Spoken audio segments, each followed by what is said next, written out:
পূর্বাভাস কি আগেই পেয়েছিলেন নাকি স্রেফ আত্মবিশ্বাস? না হলে কি আর মঙ্গলবার নির্বাচনের দিন বাস্কেটবল খেলেই কাটিয়ে দেন বারাক ওবামা? নির্বাচনের দিন ব্যস্ত ছিলেন ভোট প্রচারে, তবে হোয়াইট হাউস দখলে রেখে শেষ হাসি হাসলেন ডেমোক্র্যাট প্রার্থী ওবামাই। রিপাবলিকানদের দখলে হাউস অফ রিপ্রেজেন্টেটিভ। ভোটের প্রাক্কালেও প্রেসিডেন্ট নির্বাচনী বিতর্কে রোমনির বিরুদ্ধে বেশ কিছুটা ব্যাকফুটে ছিলেন ওবামা। আমেরিকার বেশিরভাগ সংবাদ মাধ্যমের সমীক্ষার রিপোর্টও ইঙ্গিত মিলেছিল জোর টক্করের। এদিন ভোট গণনার শুরুতেও প্রথম কয়েকটি রাউন্ডে এগিয়ে ছিলেন রোমনি, তবে ওবামার সুইং স্টেট ওয়াইহো দখলের পর বদলাতে থাকে ছবিটা। শেষের রাউন্ডগুলিতে রোমনিকে পিছনে ফেলে ম্যাজিক ফিগার 270 টপকে যান ওবামা।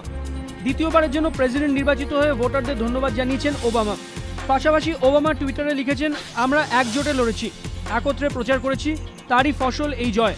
ভোট গণনার পর হার স্বীকার করে নেন রিপাবলিকান প্রার্থী মিট রোমনি। জয়ের জন্য ওবামাকে অভিনন্দন জানান রোমনি। বুধবার ভোরের আলো ফোটার আগেই সেজে উঠেছিল কলকাতার আমেরিকান সেন্টার। ভারতীয় সময় সকাল 6:30টায় শুরু হয় ভোট গণনা। ক্যালিফোর্নিয়ার হৃৎপিণ্ডের ধূপখুকুনি ছড়িয়ে পড়ে কলকাতাতেও। কে হাসবেন শেষ হাসি? এই প্রশ্ন ঘিরে চুলচেরা আলোচনা তখন আমেরিকান সেন্টারে। একাধিক কূটনীতিক, মার্কিন দূতাবাসের কর্মীদের মধ্যে মিলেমিশে ছিলেন বেশ কিছু মার্কিন নাগরিকও।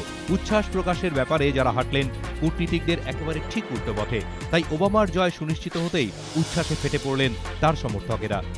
কূটনীতিকরা অবশ্যই জয়কে ব্যাখ্যা করলেন অন্যভাবে। তাদের কথায় রিপাবলিকান কিংবা ডেমোক্র্যাট নয়, রোমনি কিংবা ওবামাও নয়, ভারতের সঙ্গে আমেরিকার সম্পর্ক এখন ভিন্ন মাত্রায় পৌঁছেছে। যে সম্পর্ককে অত্যন্ত গুরুত্ব দেয় ওয়াশিংটন, সেই সম্পর্ক আরও মজবুত হয়েছে ওবামার হাত ধরে। ফলে তার দ্বিতীয় দফার জয়ে ভারত মার্কিন কূটনীতিক ও বাণিজ্যিক সম্পর্ক আরও উচ্চতায় পৌঁছবে বলেই আশাবাদী তারা। জবরদখলের জট কাটাতে উদ্যোগী রাজ্য। উত্তরপাড়া ফিল্ম সিটি নিয়ে এবার পুরসভাকে চিঠি সরকারের।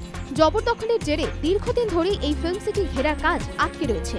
মুখ্যমন্ত্রী ও মেয়রের ফিল্ম সিটি উদ্বোধনের কথা থাকলেও বারবার পিছিয়ে যাচ্ছে সেই কাজ।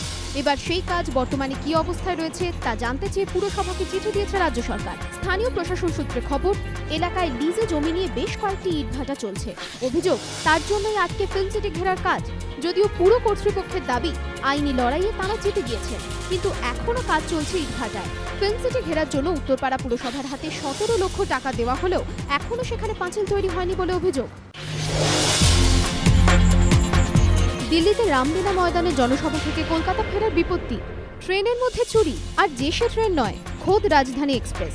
সোনিয়া মনমোহনের জনসভায় উপস্থিত থাকতে কলকাতা থেকে প্রদেশ কংগ্রেসের একটি প্রতিনিধি দল দিল্লিতে গিয়েছিল। সেই প্রতিনিধি দলে ছিলেন দীপা দাসমুন্সির সচিব তরুণ চক্রবর্তীও। সপরিবারে দিল্লি গিয়েছিলেন তিনি। সোমবার ডাউন রাজধানী এক্সপ্রেসে ফিরছিলেন তরুণবাবুর স্ত্রী ও ছেলে। অভিযোগ, ধানবাদের কাছে ঘুম ভেঙেই তরুণ চক্রবর্তীর স্ত্রী শ্রাবণী দেখেন তাঁদের সুটকেস উধাও।